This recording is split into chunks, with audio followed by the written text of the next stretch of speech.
सारी लड़कियों को बात करते सुन रूही से रहा नहीं गया और एक्सक्यूज मी बोल चली गई।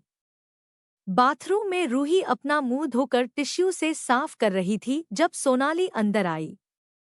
दीवार से लगकर रूही को देखने लगी। तुझे पता है ना, ये तुम हो सकती थी। स्वयं ने मौका भी दिया था तुम्हें। सोनाली ने कहा। तुम कहना क्या चाहती हो? रूही चिढ़कर पूछने लगी। तुम्हारे चेहरे पर साफ साफ लिखा है तुम्हें उसका रिलेशनशिप पसंद नहीं है। तुम्हें उन दोनों से प्रॉब्लम है।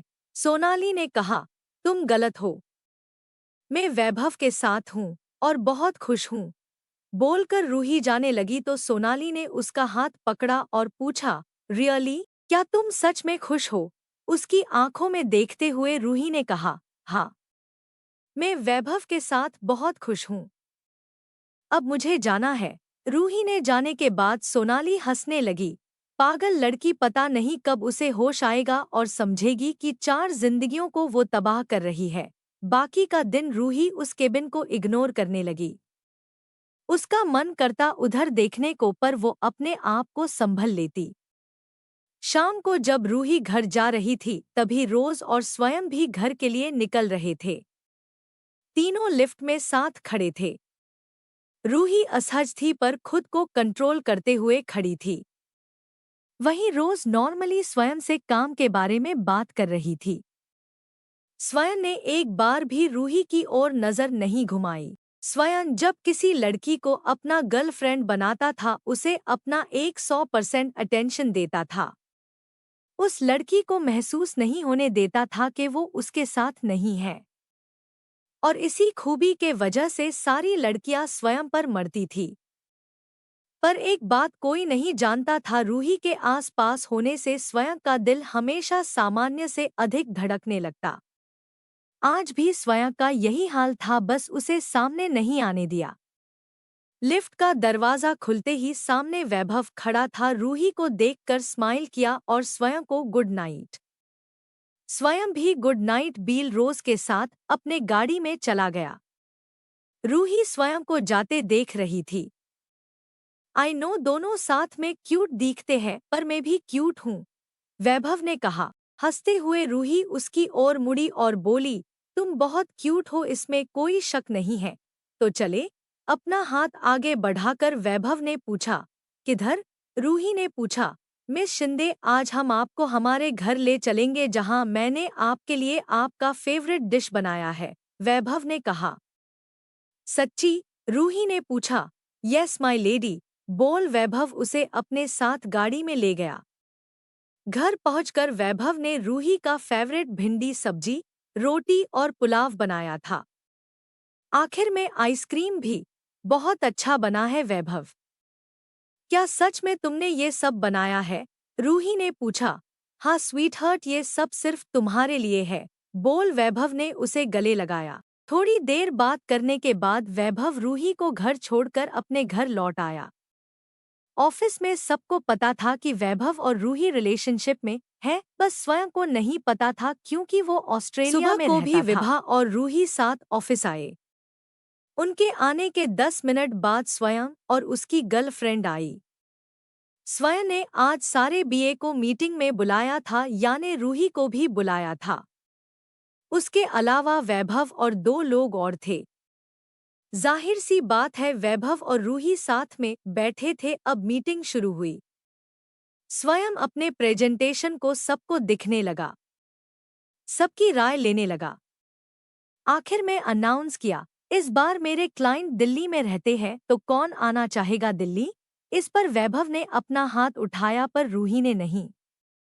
रूही को चुप बैठे देख स्वयं ने कुछ नहीं कहा। वैभव ने देखा रूही चुप बैठी है तो उसका हाथ भी उठाकर रूही को भी आने को कह दिया। मुझे नहीं आना, रूही ने धीरे से कहा। प्लीज मेरे लिए आजा, वैभव ने कहा। वैभव प्लीज, रूही ने कहा।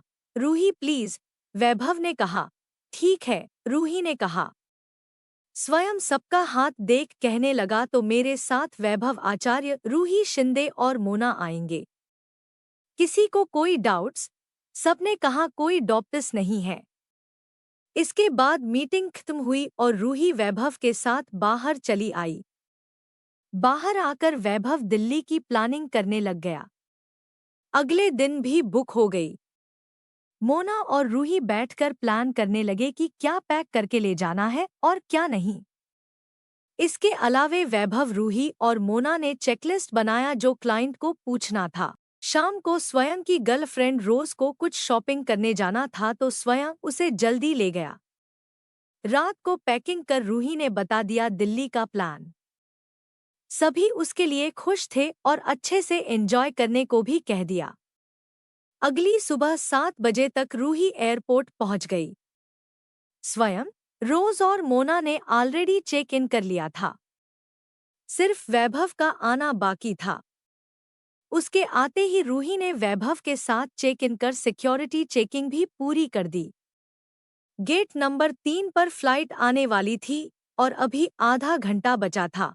मैं कॉफी लेने जा रही हूँ। किसी को कुछ चाहिए? वैभव पूछा। मुझे भी एक कॉफी। मोना ने कहा, हाँ मुझे भी चाहिए। मैं भी आती हूँ, रुको, बोल रूही वहां से खिसक गई। जब भी वो स्वयं को साथ देखती रूही को असहजता महसूस होती तो बेहतर यही था कि वो चली जाती। उसके जाने के बाद स्वयं ने भी चैन की सांस ली पर उसकी नज़र रूही पर ही थी। कॉफी शॉप पहुंचकर वैभव ने 3 कॉफी ऑर्डर की। तुम्हें कुछ और भी लेना है? वैभव ने रूही के कान में पूछा। नहीं, इतना ठीक है। अभी सिर्फ 7:30 बज रहे हैं, मैं इतनी जल्दी कुछ खा नहीं सकती, रूही ने कहा। वैभव ने 3 कॉफी ऑर्डर की और रूही के साथ वेट करने लगा। रोज स्वयं से कुछ कह रही थी और स्वयं हाँ में हाँ मिला रहा था पर उसकी नज़र बार बार रूही पर जा रुकती। इधर वैभव रूही के कान रोमांटिक बातें करने लगा तो रूही शर्माकर नीचे देखने लगी। फिर वैभव ने अपना हाथ रूही के कमर पर रख उसके माथे को चूम लिया। रूही उसकी आंखों में देखा। स्वयं ये सब देख शॉक्ड रह गया और मोना से पूछा, ये दोनों?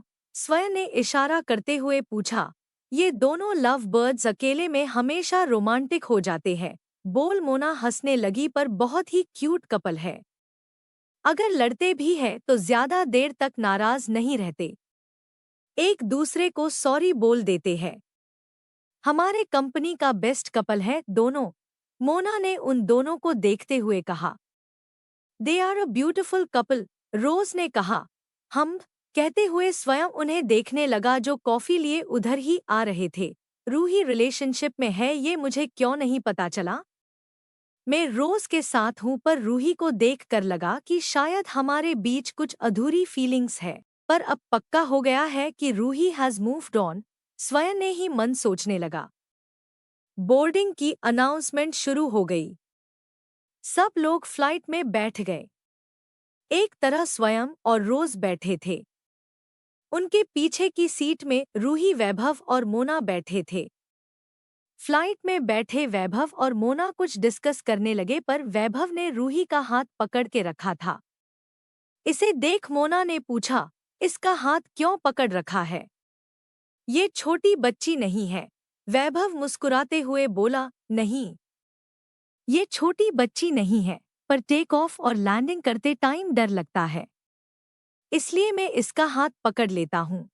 हाउ स्वीट, तुम इससे बहुत अच्छे से समझते हो, मोना ने पूछा। बहुत अच्छे से नहीं, पर कोशिश यही रहती है कि इसे और अच्छे से जानूं, वैभव ने कहा। You are very lucky Ruhi, बोलते हुए मोना ने रूही को कॉम्प्लीमेंट दिया। रूही, थैंक यू, बोल खिड़की के बाहर देखने लगी और इन सब की बातें स्वयं आंखें बंद कर सुन रहा था और इस बात का गुस्सा भी आ रहा था कि अब रूही के बारे में वैभव सबसे ज्यादा जानता है। अब वैभव रूही के सबसे करीब है। वैभव उसका हाथ कहीं भी पकड़ सकता है और अपनी फीलिंग्स कभी भी कॉन्फेस कर सकता है। बेसिकली वैभव वो सब कुछ कर सकता है जो स्वयं ने सपने देखे थे करने के।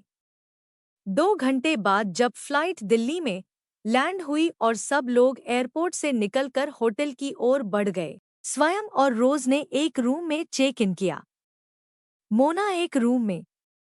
जब वैभव और रूही को अलग रूम दिया तो वैभव ने मना कर दिया और एक लिया। स्वयं, जो रूही के बगल में खड़ा चेक इन कर रहा था सुन उससे गुस्सा आने लगा। गुस्से में उसके हाथ कांपने लगे। रूही समझ गई पर उसने कुछ भी कहना ठीक नहीं समझा। आखिर स्वयं की भी गर्लफ्रेंड है तो रूही से कैसे एक्सपेक्ट कर सकता है वो कि रूही सिंगल रहे। होटल के लास्ट फ्लोर पर सभी अपने अपने रूम में चले गए। थोड़ी देर रूही और मोना से रेस्ट करने का सोचा। वैभव बाहर घूमने गया और स्वयं और रोज अपने कमरे में चले गए। 2 घंटे बाद रूही ने कहा, मैं थोड़ी देर बाहर गार्डन में घूम कर आती हूँ। ओके ठीक है, बोल मोना ने उसे जाने दिया। रूही अपने कमरे से बाहर निकली और उसी वक्त स्वयं भी बाहर आ गया। लिफ्ट का बटन प्रेस कर रूही वेट करने लगी। स्वयं भी चुपचाप वही खड़ा लिफ्ट का वेट कर रहा था। जैसे ही दरवाजा खुला रूही अंदर गई और स्वयं भी। ग्राउंड फ्लोर का बटन दबाकर दोनों चुपचाप खड़े रहे। पर बीच में लाइट जाने के कारण लिफ्ट वहीं रुक गई और अंधेरा छा गया। ओ गॉड कहते हुए रूही सिमट गई और उसकी सांसें फूलने लगी। स्वयं जानता था अगर रूही को कुछ भी तकलीफ होगी वो स्वयं को कभी नहीं बताएगी। इसलिए स्वयं ने खुद ही उससे कहा, कुछ नहीं होगा, अभी लाइट आ जाएगी। लड़खड़ाए आवाज में रूही ने हम कहा। उसकी आवाज इतनी कमजोर थी कि स्वयं उसके लिए घबरा गया और उसे अपने सीने से लगा लिया। रूही की गर्म सांसें स्वयं के गर्दन पर पड़ रही थी। पहले तो रूही ने खुद को छुड़ाने की कोशिश की पर जब स्वयं ने नहीं छोड़ा रूही ने अपना सर उसके सीने पर रखा और उसका शर्ट कस के पकड़ किया। अपना सर उसके सीने में छुपाकर पूछने लगी, ये हम क्या कर रहे हैं? बस 2 पल के लिए। जब लाइट्स वापस आएगी तो तुम भी वापस चले जाना, स्वयं ने धीरे से कहा। हम, रूही ने कहा और ऐसे ही खड़ी रही। 30 सेकंड बाद जब लाइट्स वापस आई रूही पीछे हटकर अपने बाल ठीक करने लगी और स्वयं उसे ही देखता रहा। जब लिफ्ट का दरवाजा खुला रूही बाहर चली गई। स्वयं भी लिफ्ट से बाहर निकल दूसरी ओर चला गया। रूही गार्डन में घूमने लगी पर उसका मन नहीं लग रहा था। 10 मिनट में वापस चली गई। रात को सभी खाना खाने होटल के रेस्टोरेंट में आ गए। स्वयं की नज़र सिर्फ रूही पर भी। पर रूही वैभव के साथ बात करने में बिजी थी। जानबूझकर रूही स्वयं को इग्नोर कर रही थी। खाना खत्म कर सभी वापस आए और कमरे में जाने लगे तो रूही ने वैभव से कहा, तुम चले जाओ। मेरा पेट बहुत भर गया है, मैं थोड़ी देर वॉक करके आती हूँ। चलो मैं भी तुम्हारे साथ वॉक करूँगा। वैभव ने कहा। हम, बोल रूही वैभव का हाथ पकड़ चलने लगी। वैभव ने मुश्किल से 10 कदम लिए थे कि उसके फोन पर काम से रिलेटेड मैसेज आया और स्वयं सर ने कुछ काम दे दिया है, उसे करने में रूम में जा रहा हूँ, बाद में मिलता हूँ। वैभव ने कहा तो रूही मुंह बनाते हुए ओके बोली। प्लीज रूही बात को समझ, काम कल के मीटिंग से रिलेटेड है। वैभव ने कहा, ठीक है, अब जाओ, बोल रूही ने उसे भगा दिया। बालकनी से देख रहा स्वयं वैभव को कमरे की ओर जाते देख मुस्कुराने लगा और खुद रूम से बाहर निकल गया। हाय, स्वयं ने रूही से कहा। पीछे मुड़कर रूही देखा और एक रुखा सा हाय कहा, क्या बात है, तुम्हारा मूड खराब लग रहा है। स्वयं उसके कदम से कदम मिलाकर चलने लगा। अब मेरे बॉयफ्रेंड को काम देकर भगा दिया और खुद यहाँ आ गए तो गुस्सा तो आएगा ही। रूही ने कहा, काम इम्पोर्टेंट था इसलिए मैंने उसे रिपोर्ट बनाने भेजा। स्वयं ने कहा, मेरे हाथ में हाथ रखकर कहो कि आप जो बोल रहे हैं वो 100% सच है। रूही स्वयं की आंखों में देखते हुए पूछने लगी। स्वयं के कदम वहीं रुक गए और रूही को देखने लगा। सैड सा स्माइल देकर रूही वहां से जाने लगी। आई एम सॉरी, सॉरी कि मैंने अपने लिमिट्स क्रॉस किए। जानता हूं ये सब गलत है और आगे से ऐसा नहीं होगा। मैं तुम दोनों के बीच में नहीं आऊंगा, स्वयं ने कहा। I hope so for your sanity's sake, Ruhi ने कहा और चली गई। अगले दिन मीटिंग के दौरान पूरी टीम ने अच्छे से प्रेजेंटेशन दी। क्लाइंट इनके काम से बहुत खुश था। रोज को स्वयं पर गर्व था और उसके टीम पर भरोसा। तीसरे दिन जब पुणे वापस पहुंचे, पुणे की टीम ने इन सब के लिए एक सक्सेस पार्टी रख ली।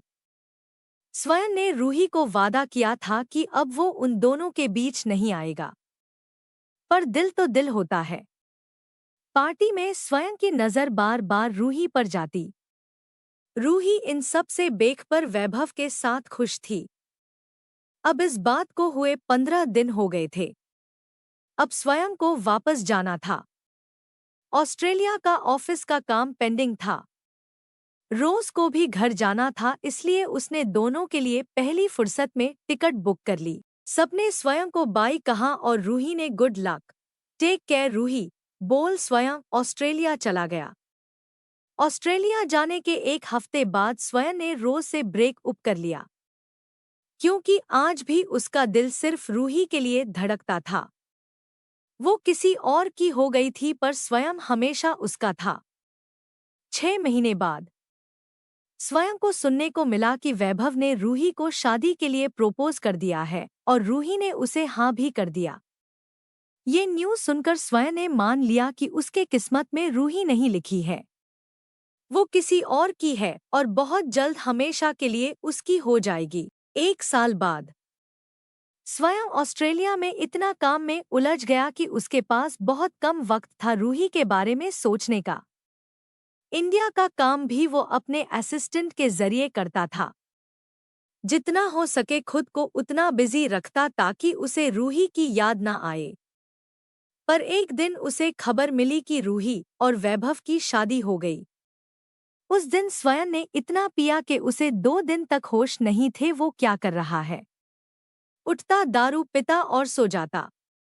जब उठता उल्टी करता, फिर से दारू पिता और सो जाता। बस यही करते हुए उसने 1 महीना गुजार लिया।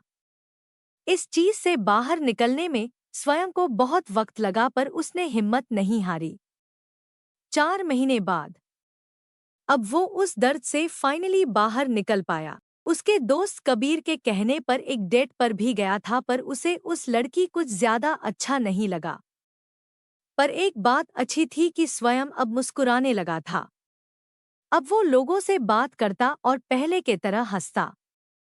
1 हफ्ते बाद जब उसे पता चला कि रूही अब प्रेग्नेंट है, तो स्वयं को इस बात का बुरा नहीं लगा, बल्कि उसने कॉन्ग्रेचुलेशंस का कार्ड उसे भेज दिया। वो रूही के लिए खुश था। रूही को ऑलमोस्ट 2 साल बाद जब स्वयं का कार्ड मिला, उसने स्वयं को कॉल करके थैंक यू कहा। दोनों ने अच्छे से बात की और इधर-उधर की बातें कर फोन रखा। रूही वैभव के साथ सच में खुश थी। वैभव जैसा पति मिलना बहुत खुश नसीबों को मिलता है। वो हमेशा रूही का ख्याल रखता है, हमेशा उसकी खुशी, उसका कंफर्ट, बस उसकी दुनिया ही रूही थी। और रूही, वो रोज बच्चों की तरह वैभव को परेशान करती, लेकिन उतना ही प्यार करती। दोनों अब अपनी नई दुनिया शुरू करने वाले थे। 3 महीने प्रेग्नेंट थी। दोनों को इससे ज्यादा खुशी नहीं चाहिए थी। प्यार करने वाला जीवन साथी और एक प्यारा सा बच्चा। रूही वैभव की अपनी छोटी सी दुनिया बन गई थी। पर कहते हैं न कि खुशियों को नजर लगते देर नहीं लगती। बस यही हुआ दोनों के साथ, और एक ही झटके में रूही की दुनिया ही उजड़ गई। घर आते वक्त सामने से एक गाड़ी ने आकर वैभव की गाड़ी को ठोक दिया। शराब के नशे में वो ड्राइवर स्पीड में चला रहा था। एक्सीडेंट होते ही वो वहीं मर गया और वैभव ब्रेन डेड। आज रूही का पराठे खाने का मन था, तो टेस्टी खाना बना वो वैभव का वेट कर रही थी। फिर सोफे पर बैठकर अपने 3 महीने के प्रेग्नेंट पेट के साथ बात कर रही थी, जब उसके फोन पर पुणे पुलिस की कॉल आई। फोन उठाकर जब रूही ने हेलो कहा, उसकी दुनिया वही खत्म हो गई। उसका हाथ से फोन नीचे गिरा और वो फुट फुट कर रोने लगी। अगला कॉल पुलिस से वैभव के माता पिता को लगाया और सारी बात बताई। सबसे पहले वो रूही के यहाँ गए, जो पूरी तरह टूट गई थी। फिर गवर्नमेंट हॉस्पिटल गए वैभव की बॉडी ले आने। रूही का ख्याल रखने उन्होंने रूही के माता पिता को कॉल लगाकर सब बताया और वो भी तुरंत चले आए। रूही का रो रो कर हाल बेहाल हो गया था। हॉस्पिटल में पुलिस ने कहा पोस्टमार्टम के बाद ही बॉडी मिलेगी। इस वजह से वैभव के पेरेंट्स को रात हॉस्पिटल में ही गुजारनी पड़ी। अपने जवान बेटे को खोकर दोनों टूट गए थे। पर रूही पेट से थी और उसके सेहत का ख्याल रखना अब सबसे जरूरी बात हो गई थी।